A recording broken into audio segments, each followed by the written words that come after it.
Bíblia comigo, por gentileza, Evangelho de Jesus Cristo, segundo escreveu João, capítulo de número 14.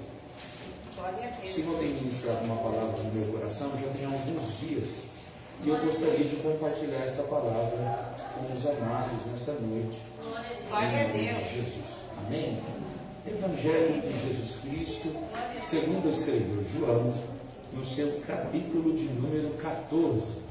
Nós vamos fazer uma leitura responsiva nessa noite, um pouco longa, mas nós vamos ler o capítulo inteiro, tá bom? Glória a Deus. Eu vou pedir para os amados irmãos, todas as vezes que tiver a palavra Pai, eu não vou ler, os irmãos falam, pode ser? Glória a Deus. Os Glória irmãos a Deus. conseguem acompanhar? Evangelho de Jesus Cristo, segundo escreveu João, capítulo de número 14. O texto em epígrafe diz: Jesus conforta os discípulos.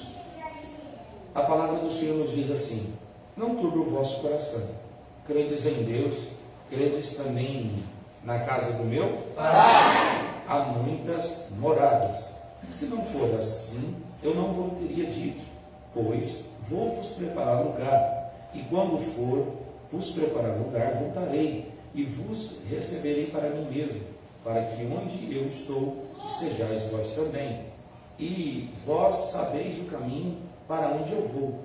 Disse-lhe Tomé: Senhor, não sabemos para onde vais.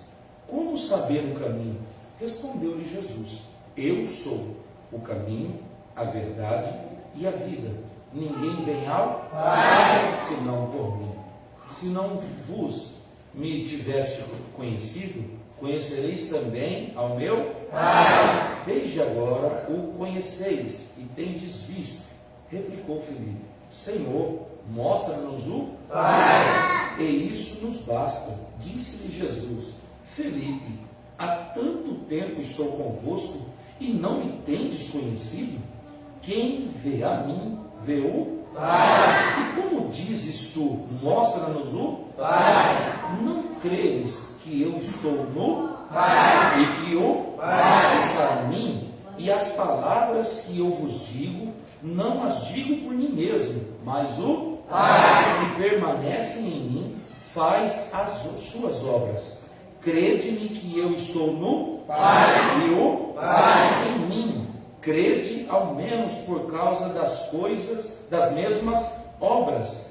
Em verdade vos digo, que aquele que crê em mim fará também as obras que eu faço, e outras maiores fará, porque eu vou para junto do Pai. E tudo quanto pedires em meu nome, isto farei, a fim de que o Pai seja glorificado no Filho. Se me pedirdes alguma coisa em meu nome, eu o farei. Se me amais, guardareis os meus mandamentos. Eu rogarei ao Pai, e ele vos dará outro Consolador, a fim de que esteja para sempre convosco, o Espírito da verdade, que o mundo não pode receber, porque não vê e nem conhece, mas vós o conheceis, porque ele habita convosco e estará em vós. Não vos deixarei órfãos, voltarei para vós outros, ainda por um tempo, e o mundo não me verá mais. Vós, porém, me vereis, porque eu vivo e vós também vivereis. Naquele dia vos conhecereis que eu estou em meu Pai, e vós em mim, e eu em vós. Aquele que tem os meus mandamentos e os guarda, esse é o que me ama. Aquele que me ama será amado por meu Pai, e eu também o amarei e me manifestarei a ele.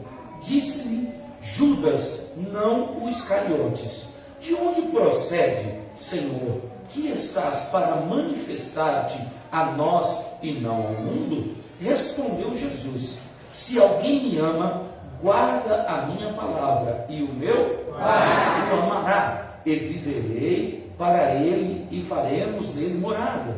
Quem não me ama, não guarda as minhas palavras, e as palavras as quais estão ouvindo não é minha, mas do Pai que me enviou. Isto vos tenho dito, ainda estando convosco, mas o Consolador, o Espírito Santo, a quem o Pai enviará em meu nome, esse vos ensinará todas as coisas e vos fará lembrar de tudo que vos tenho dito.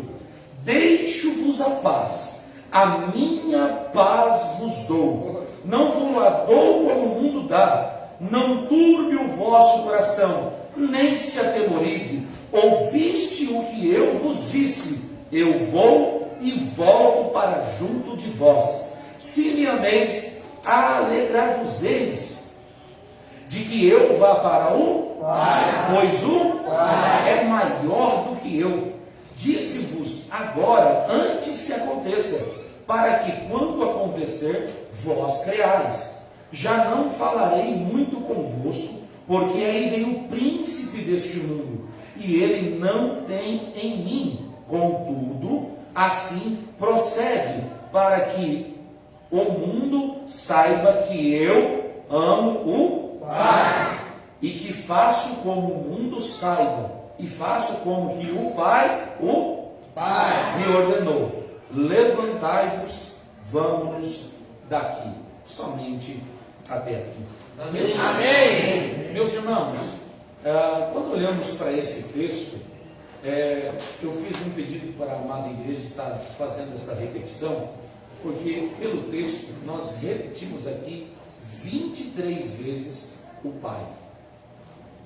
A primeira introdução que essa palavra nos traz é Jesus manifestando a paternidade de Deus sobre as nossas vidas, revelando não Deus mais como um ser de barba branca, sentado em um trono, condenando todos os seus filhos ao inferno.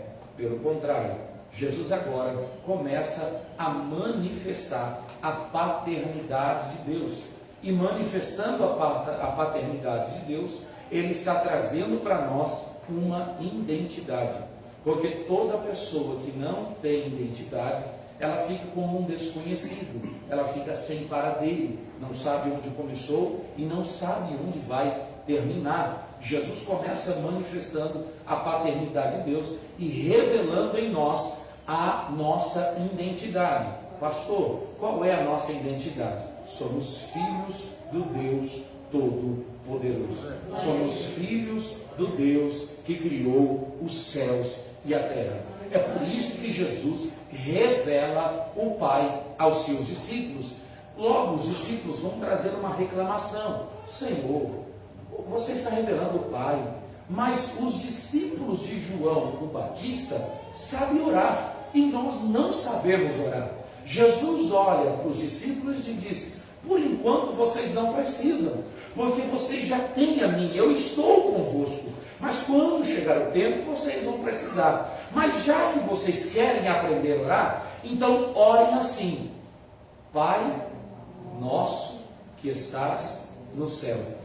Começa a entender que Jesus já na oração começa a trazer a revelação da paternidade de Deus. Ele já começa dizendo: não chegue na presença de Deus Pai de qualquer maneira, não chegue se humilhando de uma forma como se você não fosse nada e ninguém, mas já chegue com um posicionamento, com uma identidade, dizendo: Pai nosso que estás no céu. Já entra orando, dizendo como um filho fala com o Pai, como um filho chama o Pai, e da mesma maneira como um filho chama o Pai também responde ao filho de uma forma paterna, com amor, com carinho, com toda a paternidade que existe no coração de Deus. Então preste atenção: todas as vezes que entramos na presença de Deus, não trate Deus como um ser ruim, mas já chame logo Ele de Pai, porque Ele é o nosso Pai. E Ele já começa dizendo: Ele não é o Pai de uma denominação, Ele não é o Pai de uma pessoa, Ele não é o Pai da Assembleia de Deus, Ele não é o Pai da Betel, Ele não é o Pai da salvação é pela graça, Ele não é o Pai da congregação cristã. Não, Ele é o Pai de todos. Pai nosso que estás no céu, santificado seja o seu nome, e venha a nós, não a mim, mas venha a nós, se manifeste a mim, a minha casa, a minha família, os meus irmãos, a todos que são seus filhos, manifeste-se o teu reino.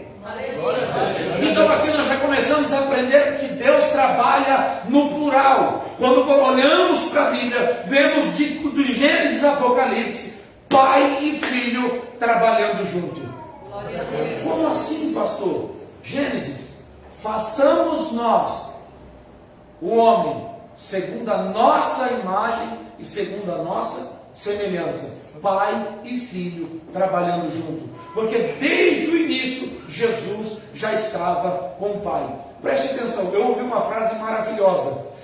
Deus já tinha uma família, Ele já era uma comunidade, já era o Pai, o Filho e o Espírito Santo, mas Ele decidiu ampliar esta família, colocando Deus, o Filho, o Espírito Santo e você, dentro dessa comunidade, chamando você para fazer parte com Ele, dessa família, deste lugar, desse âmbito de amor. Então Jesus começa a manifestar isso aos seus discípulos. E quando nós olhamos para as Escrituras Sagradas, nós precisamos entender que a Bíblia é a carta de um pai apaixonado pelos seus filhos. Em tudo aqui encontramos solução para as nossas vidas. Está angustiado, ele é socorro bem presente no momento da angústia. Está perdido, ele é o caminho. Está se sentindo desamparado, ele é o abrigo. Se você estiver passando por fome, ele é o pão da vida. Se você estiver tendo sede, ele é o manancial de água viva. Se você sente falta de paternidade, ele é o pai que cuida dos seus filhos. Se você sente falta de maternidade, pois como uma mãe, porventura pode se esquecer do filho que amamenta, ainda que essa se esqueça, eu jamais me esquecerei de ti, pois eu tenho seu nome escrito na palma da minha mão. Então, quando olhamos para a Bíblia, vemos uma carta de um pai apaixonado pelos seus filhos. Glória a Deus. Glória a Deus. Por favor, por gentileza, desculpa o incômodo, minha voz já foi. Glória a Deus. Então, nós precisamos entender isso.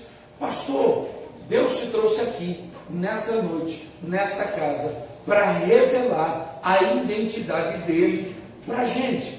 Ele é Pai, e assim manifestar a nossa identidade nele. Somos filhos. E como filho, quem aqui é filho? Todos nós somos filhos. Na casa do Pai, você chega lá na geladeira e diz assim: ó Altíssimo, Senhor meu Pai, porventura será que o Senhor poderia me liberar para abrir a vossa geladeira e assim eu olhar o que lá tem e o que desejar em meu coração, eu possa porventura ter a liberdade de comer o danoninho? Seu filho faz isso com você? Não, verdade, seu filho faz isso com você. O que ele faz na sua geladeira? Abre e pega, não é? Então por que a gente fica na fila da bênção? Será que porventura o Senhor, Pai, eu preciso, me dá. E como um pai, ele vai dizer todas as bênçãos. Rapaz, mas nem Salomão em toda a sua glória derramaram uma taça dessa. Senhor Jesus. Glória a Deus. Aleluia. Que coisa chique. É o Pai cuidando, manifestando o cuidado dele na nossa vida. Então, da mesma forma que o vosso filho não faz isso, pois ele tem uma liberdade dentro da casa do Pai, nós também temos uma liberdade na presença de Deus. A Bíblia vai dizer, o próprio Deus vai dizer: olha, eu não quero o trabalho de vossas mãos, eu não quero a vossa música, não quero as vossas vestes, eu quero que você rasgue o seu coração diante da minha presença. Porque muitas das vezes entramos engomados, entramos com tanta pompa na presença de Deus, e o Senhor está dizendo: eu sei quem você é, eu conheço o seu coração, para de dar volta, seja simples, seja sincero, porque Deus ama os simples. Irmãos, puxa uma cadeira um dia, chama Deus para sentar, e você vai ver que Ele vai sentar naquela cadeira. Chama Deus para tomar um café, e Ele vai tomar café com você. Chama Deus para almoçar, e Ele vai almoçar com você. Porque essa é a liberdade que nós temos, liberdade de filho. Agora a gente muitas vezes entra. Um dia eu estava tão atribulado, mas tão atribulado, eu fui no monte, falei com minha esposa: eu vou orar. Aí liguei para o Eduardo e falei: bora orar? Bora. Aí ele entrou no carro e falou: pastor, mas eu estou tão atribulado hoje. Então é 2. Bateu certinho, vamos lá para o monte orar. Aí a gente chegou lá, entramos, fiz uma oração ali com ele, aí ele foi para um canto, eu fui para o outro. Aí eu peguei, tinha um cupizeiro, eu sentei em cima daquele cupizeiro ali e comecei: eterno Deus e soberano Pai, o Senhor que está sentado no seu alto. Eu ouvi a voz do Senhor: Gabriel, para, eu te conheço, fala logo. Eu olhei para o céu, diante de Deus, eu olhei para o céu. Falei: será que o Eduardo está ouvindo minha oração? Foi ele que brincou. O Eduardo estava do outro lado. Eu digo: Senhor, o Senhor está aqui. E eu senti uma presença tão forte que eu comecei a chorar. E o Senhor disse assim: não precisa dar volta, filho. Eu conheço o teu coração. Se expõe agora. Eu digo: Senhor, mas que vontade de parar. Mas que vontade de desistir. Jesus, eu não estou aguentando a pressão. Eu comecei a chorar e comecei a falar. E aí o Espírito Santo foi ministrando, foi manifestando todo aquele peso foi embora. Quando eu acabei a oração, o Senhor disse: e aí, está melhor? Eu digo: estou. Ele falou: anotei tudo, se preocupa não. Eu vou cuidar. E o Senhor foi manifestando, foi trabalhando. Eu fui vendo a mão de Deus, cuidando, zelando, fazendo, me libertando da opressão do mal. Porque muitas das vezes a gente passa tanta prova, tanta luta. Como domingo eu estava na igreja e eu falei que a gente estava com o tema a prevenção contra o suicídio, Setembro Amarelo, fez o culto de missões, e quem nunca pensou em tirar a própria vida, quem nunca pensou por um momento de tribulação, Senhor, põe fim logo na minha vida. Grandes homens da Bíblia de Deus, quando a gente olha para dentro da Escritura, vamos ver que passaram por momentos de depressão, síndrome do pânico, tantas coisas que já havia se manifestado desde os tempos antigos.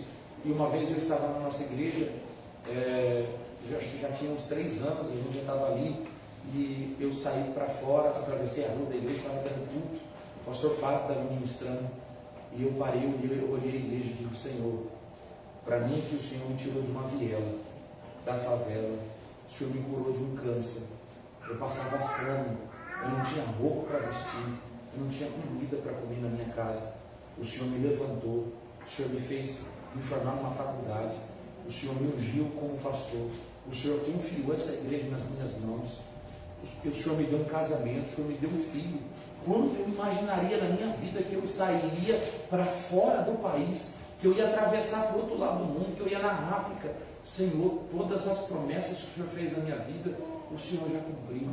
Eu olhei que eu estava tão cansado, eu digo: Senhor, para mim já acabou, me leve embora, me recolhe, eu quero ir para o céu, eu estou com saudade de casa, eu preciso voltar para o lugar da minha origem, estar pertinho do Senhor. Como as almas que clamam debaixo do seu trono, me esconde aí debaixo também para me clamar. Senhor, me põe. E comecei a chorar. E você acha que Deus falou comigo ali? Falou nada, irmão. Diga assim: Deus. Aponta para a pessoa que você vai dizer assim: Deus não tem dó de você. Não adianta me chegar com chorumela perto da presença dele, achando que ele vai ter: ai, tadinho de você, ô dó. Não, ele é justo, ele é um pai justo. Sabe quando aquele filho faz aquela mãe, aquela birra, que o pai já sabe? Não adianta, não move o coração de Deus. Eu acabei de chorar, chuquei lá, me deu olhada para o céu, tipo assim: aí, não vai sair nada? Aquele silêncio pairou, né? Eu digo: não adiantou muito não, né? Atravessei a rua. Quando eu entrei dentro da igreja, o pastor Fábio estava em cima do púlpito e falou assim: e você, mas não apontou o dedo, e você, que aí está no meio da igreja, pedindo para Deus te levar embora, para de pedir para Deus te levar embora, porque Ele não vai te levar. Eu digo: mas já me denunciou? Eu acabei de conversar no secreto com o senhor ali fora, o senhor já veio me denunciar na igreja. Mas que situação é essa? E aí eu recebi aquela palavra, chorei mais um tiquinho ali, sentado no banco, acabou o culto. A gente pegou, o irmão falou assim: vamos no monte lá que tem na casa da irmã, ela mora no sítio, a gente vai orar lá. Tá bom, então vamos. Irmãos, a gente foi. Quando a gente chegou lá, pensa num breu, no escuro. A gente orou, falei assim: vou até sair daqui, para eu não quero ninguém ouvir minha oração. Saí mais para longe, pois Deus tomou uma irmã, foi lá marchando, me achou no escuro, na beira de uma árvore, com a cara no pó. Ela abriu a mão e disse: serve, pá nas minhas costas. Eu digo: Senhor, tem misericórdia. Assim te diz o Senhor: para de pedir para mim te levar embora. Eu digo, Senhor, já entendi, já me denunciou na igreja, agora no monte, eu estou já orando tranquilo, eu já entendi, Senhor. Não vou te levar, grande ainda é a obra que eu tenho para fazer contigo sobre a face da terra. As minhas promessas ainda não se acabaram sobre ti, sobre a sua casa e sobre a sua descendência. Os teus olhos verão, eu digo, amém, com glória. E ela só aqui, ó, no tapa, nas costas, aquilo foi ardendo. Eu digo, Senhor, depois que o Senhor entregar o mistério, eu vou pegar a Cleusa, vou pôr a mão na cabeça dela. Porque ele vai carregar a mas não bate não, né? As costas já ardendo, hein? Quando acabou, que a gente foi tomar um café, ela disse, pastor, até o tapa que eu lhe dei foi Deus que mandou. Eu digo, então tá bom, então apanhei de Deus, glória a Deus. Eu fiquei feliz, porque Deus corrige o filho. Glória a Deus. Glória a Deus se manifestando. Então, até numa hora de uma correção, não fica bravo, não, irmão. Recebe com alegria, diga, obrigado, Senhor. A correção está vindo, o chicote está vindo, mas eu sei que tu me amas e quer ver a minha alma triunfar no céu e não no inferno. Então, que a gente possa entender a paternidade de Deus. Quando nós olhamos para a Bíblia Sagrada, nós vamos ver o filho pródigo. O filho pródigo é um texto muito conhecido, dois irmãos, um que sai, outro que permanece. O que sai vende tudo que tem de forma desordeira, gasta tudo que o pai tinha entregado na sua mão. Só que todo filho precisa de duas coisas: fundamentos e destino. Todo bom pai vai trazer fundamentos aos seus filhos e através desse fundamento vai lhe dar um destino. Glória a Deus. Ele tem misericórdia desse relógio. Meu pai, que horas que acaba? Já estou acabando, irmãos. Então nós precisamos entender que todo bom pai dá fundamentos e destino e precisa ter esse equilíbrio. Na palavra do filho pródigo nós vamos ver isso. O mais novo tinha asa, gostava de voar, mas não tinha fundamento. Quando vazou de casa, perdeu tudo que tinha. O mais velho tinha fundamento, mas não tinha asa, não tinha coragem de sair para fora. Então, a gente precisa cuidar pelos dois, ter os fundamentos, mas também ter as asas para voar. Fundamentos e destinos, entender qual é o destino. Não adianta, como a Bíblia vai dizer no Salmo 125, que o segredo do Senhor são para aqueles que o temem, e o 127 vai dizer assim, como flechas na mão do valente, são os filhos da mocidade. Então, filhos são como flechas, e flechas são guardadas na aljava. Na hora que o arqueiro precisa, ele pega aquela flecha e lança aquela flecha ao alvo. Assim somos nós na mão de Deus. Somos flechas que somos lançados ao destino, somos lançados a um alvo. Deus tem um alvo para cada um de nós e Ele há de nos lançar para esse determinado alvo que Ele planejou sobre a nossa vida. Então não se preocupa, talvez você que está guardado na aljava de Deus, dizendo, Senhor, eu vejo todo mundo voar, eu vejo todo mundo ir, eu vejo todo mundo prosperar. Entenda que enquanto você estiver na aljava, você está guardado, Deus está te guardando, Deus está te livrando, e no tempo certo, na hora certa, Ele vai pegar você e Ele vai te lançar ao alvo que Ele determinou para a sua vida. Só que a gente precisa aprender a esperar. Só que a gente também precisa aprender o processo da flecha. Qual é o processo da flecha? Deus vai lá, pega aquela madeira toda, transforma numa flecha, põe numa ponta, põe lá aquelas peninhas que ajudam, né, na direção, guarda na aljava. Mas quando o Senhor pega a gente como flechas para colocar na sua aljava, como um valente, qual que é o processo? Coloca no arco, toda a flecha precisa de um arco. Sem arco não tem como ter flecha. Então Deus é o flecheiro. Quem é o arco no ministério? Diga, o ancião. Deus é o flecheiro, é o que está segurando. O ancião é aquele arco. Então quando ele te coloca junto, na direção, aí você acha que já vai voar. O que Deus faz? Ele não te lança para frente, ele te puxa para trás. E quanto mais ele te puxa, mais ele te puxa, mais ele te puxa, maior é a pressão que se coloca. Só que entenda, quando você achar que está indo para trás e a pressão está aumentando, mais perto da boca de Deus você fica. Mais perto do rosto de Deus você fica. E quando a pressão está gigantesca, ele olha e diz, agora vai. Ele abre. E Glória a Deus. Voa. Com direção, Glória a Deus. com destino e com velocidade. Aí aquilo que você achava que estava demorando 10 anos, Deus faz em um dia. Aquilo que você achou que Deus ia fazer em 20, Deus faz em um mês. Aquilo que você estava achando que Ele ia fazer em 50 anos, Ele faz em um ano. Por quê? Porque como flechas na mão do valente, assim são os filhos da sua mocidade. Então a gente precisa entender os processos que Deus vai nos trazendo. Como aquele jovem rico que vai chegar para Jesus e vai dizer: bom mestre, como faço para herdar a vida eterna? Jesus olha para ele e já repreende. Por que me chamas de bom? Imagina se chegar e dizer: você é um cara bom, como que eu faço? Me ajuda aí, me ensina. Aí o cara fala: por que você está me chamando de bom? Aí ele diz assim: bom é o meu Pai que está no céu. Por que Jesus não aceitou o elogio? Porque para Jesus, para Deus, bom não é o começo, bom é o fim de todas as coisas. Porque no começo todo mundo vai. Irmão, já viu um projeto na igreja? Toda a igreja passa por isso. É aqui, é na Betel, é na Assembleia, toda a igreja. É começar um negócio bonito, novo, vai todo mundo no gás. Começa 50, termina 3, chorando e sofrendo. Sempre é assim, tudo é desse jeito. Na empresa é a mesma coisa, em casa é a mesma coisa. Você chama os seus filhos e esposa: vamos fazer esse projeto? Todo mundo achei legal no começo. Bora, vamos ajudar, vamos fazer. Quando você vai chegando no final, tem gente que olha e fala: não, vamos parar porque ninguém está me ajudando. Ninguém consegue desenvolver. Porque bom não é o começo, bom é o final de todas as coisas. Por que Jesus disse que Deus era bom? Porque na obra da criação Deus já começou e já terminou. Então Ele já acabou todas as coisas. Por quê? Lembra lá no Gênesis? Primeiro dia, que como o texto termina? Quando Deus acabou de fazer o primeiro dia da terra, como o texto termina? E viu Deus que era bom. Aí Deus vai e faz o segundo dia, e viu Deus que era bom.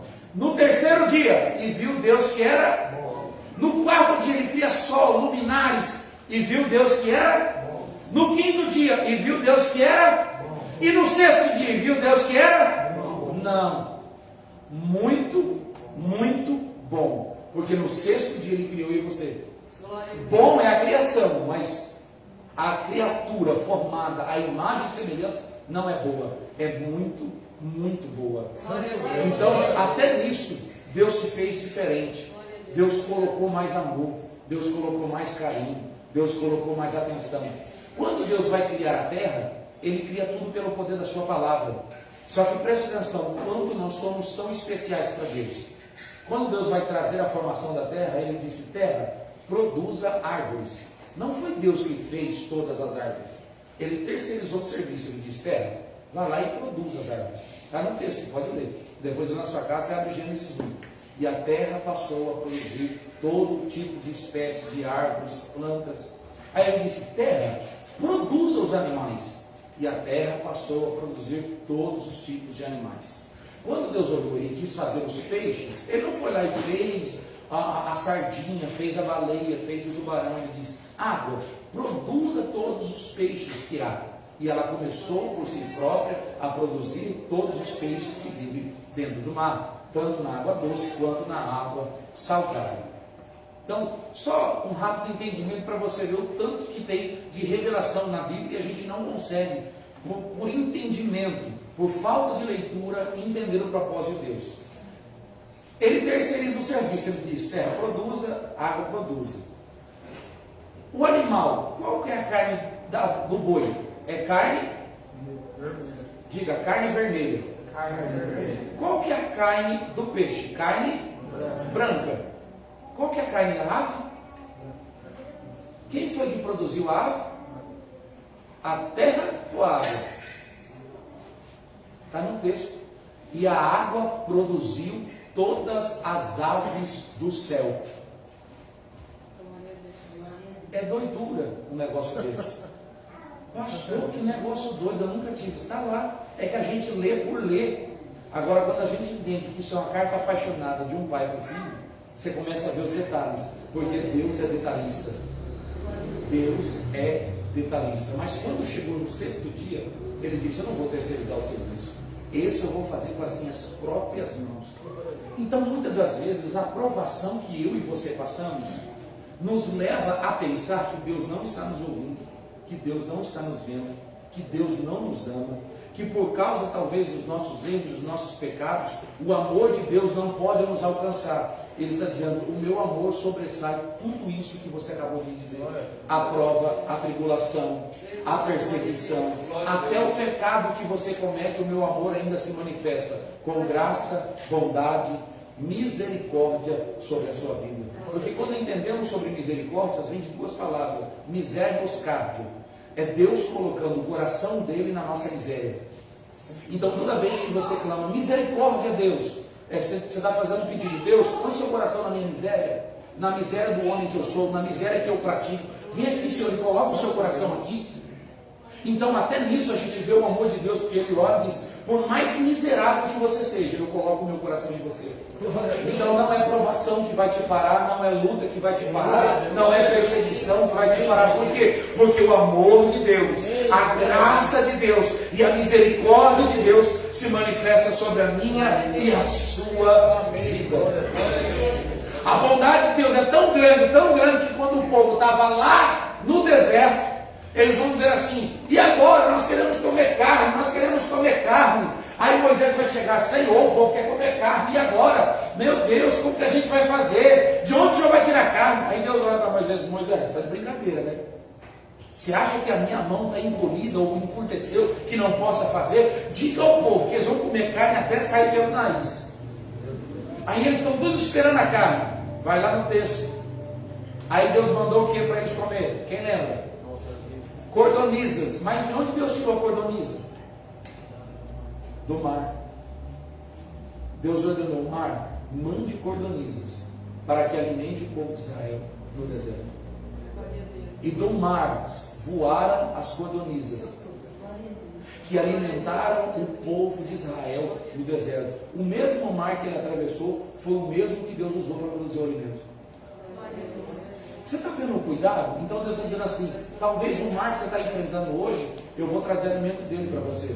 Eu vou tirar a provisão dele para você. O que você acha que é um milagre muito grande passar pelo meio dele é que você não viu o alimento que eu vou tirar para te sustentar. Quando você menos imaginar. Porventura o meu braço tem corrido para essa igreja nessa noite. Não, ele perdeu o poder, não. Ele continua tendo autoridade, tendo poder sobre todo nome, sobre céus e sobre terra. Então nessa noite Deus te trouxe aqui para te liberar as bênçãos que o seu coração estava desejando em Deus. Mas essa semana eu quero profetizar em cima dessa altar. Será um tempo que você vai começar a viver as promessas de Deus, viver a mão de Deus agindo na sua vida nos mínimos detalhes. E esse microfone vai fazer fila para testemunhar dos grandes milagres, das grandes obras que Deus vai manifestar sobre a sua vida, sobre a sua casa e sobre a sua família. Glória a Deus. Aleluia, Jesus. Glória a Deus. Nós temos, Senhor. Basta Glória a Deus. acreditar.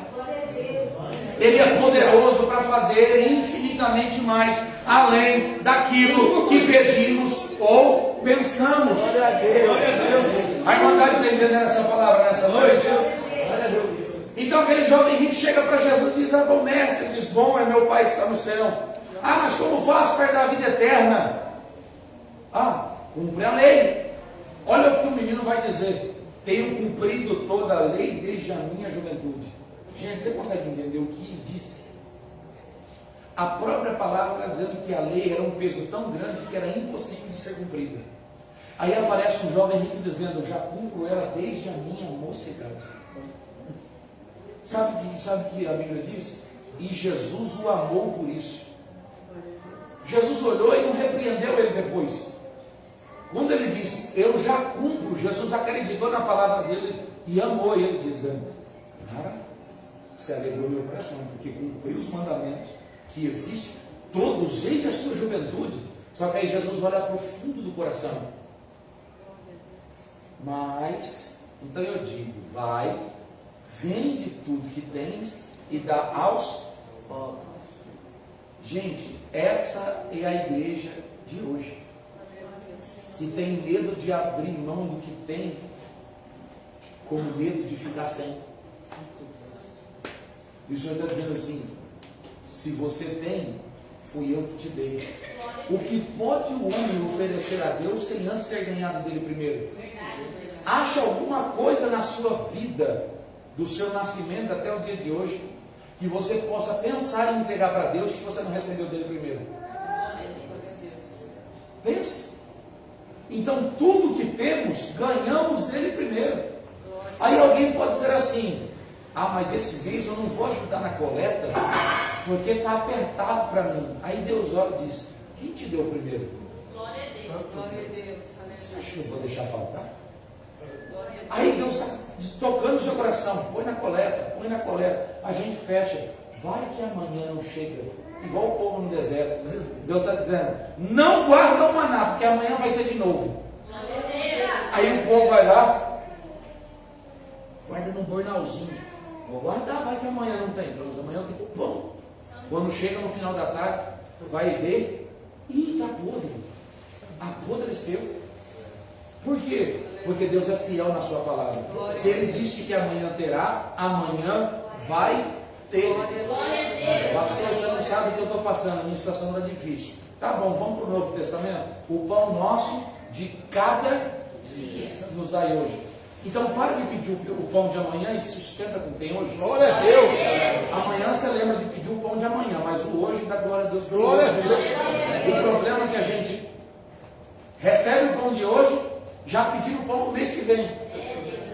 Senhor, encomenda o pão do mês que vem, porque vai a crise que o mundo está, dizendo: eu não dependo de crise, eu não dependo do governo, não é Bolsonaro que me rege, não é Lula que me rege, eu nunca dependi do governo humano. Quem sustenta tudo de pé sou eu. Você está falando de forma errada comigo. Eu dou o pão todo dia aos meus filhos. E aí sabe o que a palavra diz? Vocês sendo maus, sabem dar boas coisas aos vossos filhos, quanto mais eu. Você está duvidando que eu posso fazer? Se o seu filho te pede um pão, você dá uma pedra? Se o seu filho te pede um peixe, você dá uma serpente para ele? Não. E você acha que eu vou fazer alguma coisa de ruim com você? Você acha que eu vou deixar você padecer? Coisa linda. Você é criado por Satanás? Sendo meu filho? Não. Mas se você crê que o pão de cada dia eu entrego, e ser grato pelo pão de hoje, amanhã eu te entrego. Eu continuo te entregando. Por quê? Porque eu não te deixo sozinho. Está na Bíblia. Qual é? Eu estou convosco todos os dias, até a consumação dos séculos. Isso foi Jesus que disse aos seus discípulos: eu estarei convosco todos os dias. André, na segunda ele está com você, na terça ele está com você, na quarta ele está com você, na sexta ele está com você, no sábado ele está com você, e no domingo ele também está com todos nós. Na segunda, entra mês e sai mês, ele está com a gente. Entra ano e sai ano, ele está conosco. Glória a Deus. Glória a Deus. Com eles está o braço de carne, mas conosco está o Deus Todo-Poderoso, Criador do céu e da terra. Então Deus te trouxe aqui nessa noite para dar uma mensagem: filho, não duvide do amanhã, seja grato pelo hoje. Por quê? Porque o amanhã, para cada dia já basta o seu próprio. Vence tua guerra hoje, vence tua luta hoje, e na hora que você deitar na sua cama, diga: Senhor, venci mais um dia, e estou preparado para guerrear para amanhã. Glória a Deus. Seja grato pelo dia, seja grato, porque gratidão gera lealdade. Toda pessoa grata é uma pessoa leal, mas toda pessoa murmuradora é uma pessoa desleal na vida. Nunca está grata por aquilo que Deus faz, nunca está grata por aquilo que Deus entrega. Então está passando já da hora da gente começar a voltar a Deus com um pouco mais de gratidão. Você acha que você está passando prova? Você acha que está passando luta? Visita o Boldrini. Santo Deus. Vai lá ver se a criança está com câncer cerebral e o pai já recebeu a notícia que tem mais 3 dias de vida. Aí você vai ver que a sua prova, a sua luta não é tão grande assim. O problema é que a gente olha muito para o nosso umbigo e a gente acha que a nossa prova é a maior do mundo, sendo que a luta que o nosso mundo está passando do lado é maior do que a nossa. E o Senhor dizendo: a minha graça ela te basta, a minha graça ela te basta, e o meu poder se aperfeiçoa na sua fraqueza. Tem alguém fraco aqui nessa noite? Eu sou o primeiro. Quanto maior fraqueza você tiver, mais matéria-prima você tem que ir para você. Porque se Deus opera através da nossa fraqueza, então quanto mais fraqueza nós temos, mais matéria-prima a gente leva para Deus trabalhar. Glória a Deus. Aonde habitou o pecado, superabundou a graça de Deus, o favor e Glória a Deus. Aleluia, glória a Deus. Aleluia. Glória a Deus. E Pedro vai receber uma mensagem. Pedro, para me encerrar, ele olha e nós precisamos entender essa ordem na nossa vida. Grave muito bem isso que eu vou te dizer agora. Preste atenção. Tudo começa em Deus e tudo termina em Deus. Tudo que não começa com Deus, não adianta na metade do caminho chamar Deus para participar, que Ele não vai entrar. Como assim, pastor? Ana queria fazer sem Deus. Senhor, me dá um filho. Senhor, me dá um filho. Senhor, me dá um filho. 20 anos orando, nada. Aí um dia ela cansa e diz: Senhor, se o Senhor me der, eu te devolvo. Ele diz: opa, agora eu vou começar com você e vou terminar com você.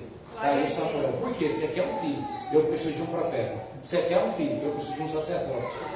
Você quer um filho? Eu preciso de alguém para ajudar a nação de Israel. Então agora o seu propósito está sendo dividido comigo. Então tudo que começa comigo, termina comigo. Então vai ser bênção. Recebe o seu Samuel.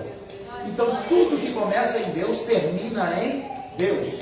Então a Bíblia vai dizer: porque dele, por ele e para ele são todas as. Então vamos lá. Por ele, para ele, porque dele, por ele, para ele são todas as coisas. Mais uma vez.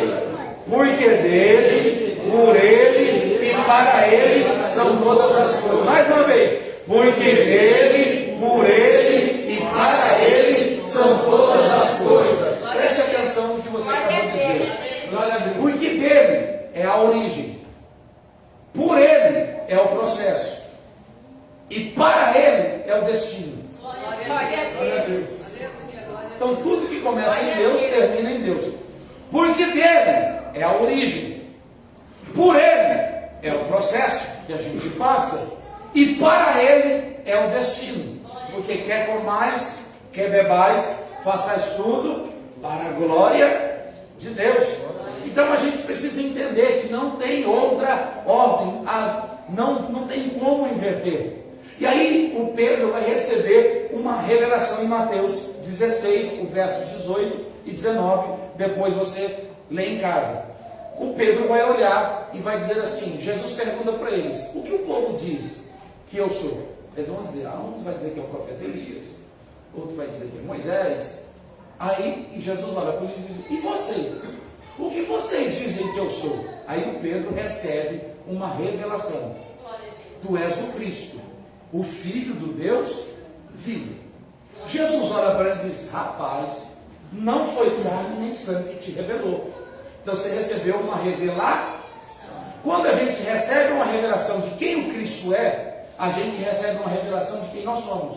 Jesus olha para ele e diz: eu te digo, tu és Pedro, e sobre esta pedra edificarei a minha igreja, e as portas do inferno não prevalecerão contra ela. Então, quando Pedro recebe a revelação de quem Deus é, ele recebe a revelação de quem ele é. E aí ele recebe o que? A autoridade. Aí Jesus olha para ele e diz: pois te darei a chave do reino.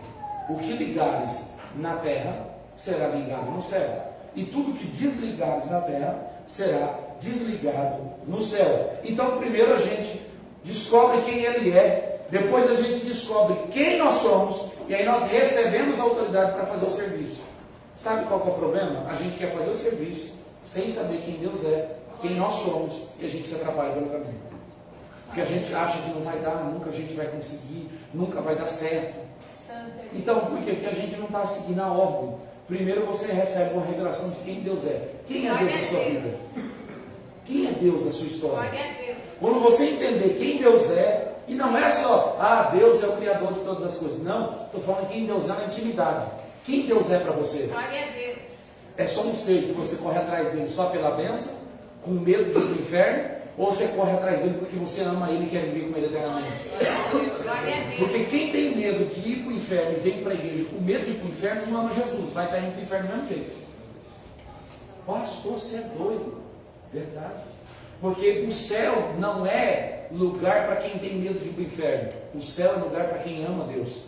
Glória a Deus. Senhor, eu te amo. Ponto final. Eu não estou te amando por barganha, porque você vai me dar a vida eterna. Não, a vida eterna o Senhor já me deu na cruz. Glória a Deus, mas eu quero passar a eternidade com o Senhor. Aí eu pergunto para mim e para você: quem aqui quer passar a eternidade com Deus nos céus? No paraíso. Cantar o hino que nunca foi cantado. A gente quer. Mas por que a gente não consegue tirar meia hora de oração com Ele aqui? Queremos passar uma eternidade com Deus. Mas Ele diz: tira meia hora do seu dia para ficar comigo. Não tenho tempo, Senhor, estou muito corrido, tenho trabalho. Então há tanta coisa para fazer, não dá agora. Aí a gente acorda e dorme sem orar. A gente acorda e dorme, não agradece a Deus pelo café, não agradece a Deus pelo almoço, não agradece a Deus pelo café da tarde, não agradece a Deus pela janta, briga com os filhos, deita e dorme, não agradece nem pelo dia. Aí o Senhor está dizendo: você quer passar a eternidade comigo? É sério isso mesmo? Você diz que me ama e quer passar a eternidade comigo, e você não consegue tirar 5 minutos de oração no teu quarto comigo, na intimidade. Você passa problema, resolve sozinho, não me chama. Tem dias felizes com a família, eu não posso participar, e você diz que quer passar a eternidade comigo. Glória a Deus. Glória a Deus. Como que a gente diz que quer passar a eternidade, mas a gente não tem tempo para Deus? A gente não tem tempo para cultuar, a gente não tem tempo para ensaiar. Os músicos, quando foi que você tirou um tempo só para sentar no quarto, fechar a porta, pegar a partitura, abrir: Senhor, vou te louvar com excelência. Só recebe a minha adoração agora. Vou gastar meia hora da minha vida só para te adorar. E tocar naquele quartinho fechado. E quando você sair, dizer: Senhor, obrigado por esse tempo que o Senhor me deu. Só para te adorar. Eu passei aqui só para dizer que te amo. Agora eu vou trabalhar, Jesus. Porque a gente consegue entrar no serviço 8 e sair às 5, mas a gente não consegue acordar 7 para orar com Ele até 7h30, para depois ir ganhar o pão de cada dia. Glória a Deus. Imagina se o seu dia já começa na glória. Imagina se o seu dia já começa numa comunhão terrível com o céu. Quando você sair da porta para fora e o diabo dizer: agora eu vou acabar com ele, e ele orar e dizer: não, hoje não dá, deixa quieto. Porque o dia desse homem já começou numa comunhão terrível com o céu. O céu está acompanhando ele, não toca com ele. É por isso que a Bíblia diz que quem é do Senhor, o maligno não toca. Oh, glória. Glória a Deus. Você consegue entender isso? Se o seu dia começar na comunhão com o céu, não tem como o diabo te tocar, não tem como o diabo bater de frente com você na empresa, no trabalho, na finança, porque o seu dia já começou na comunhão com Deus. Aí você vai deitar para dormir. Você diz: Jesus, fica aqui agora. Obrigado pelo dia, sou grato, mas agora eu vou te agradecer. Você dobra o dia, não pede nada, você agradece. Aí você vai deitar o sono do justo. Salmo 127, depois você lê em casa. Se o Senhor não guardar a cidade, em vão vigia ou. Se o Senhor não edificar a casa, em vão trabalha o que nela edifica. Olha o que a Bíblia diz: inútil para vocês o será dormir tarde, acordar cedo, pois o Senhor, comer pão de dores, pois o Senhor dá aos seus enquanto dorme. Sabe o que Deus está dizendo para você? Se você me ama, vai dormir, porque enquanto você está dormindo, eu estou cuidando. Eu ministro na sua vida enquanto você dorme. No outro dia, quando você acordar, o milagre já está pronto, a vitória já chegou, a transformação, o testemunho já vai estar na tua boca, e um cântico de vitória você já vai vir. Por quê? Porque quando você está dormindo, o Senhor está dizendo, trabalha por Ele. Faz por Ele, vai lá, manda o anjo agora, libera a bênção, vai lá e faz. Por quê? Porque você confia. Os que confiam no Senhor são como os montes de Sião, que não se abalam, mas permanecem para sempre. Glória a Deus. Glória a Deus. Glória a Deus. Amém. Deus seja louvado. Amém. Glória a Deus. Se deixar, a gente fica a noite inteira aqui.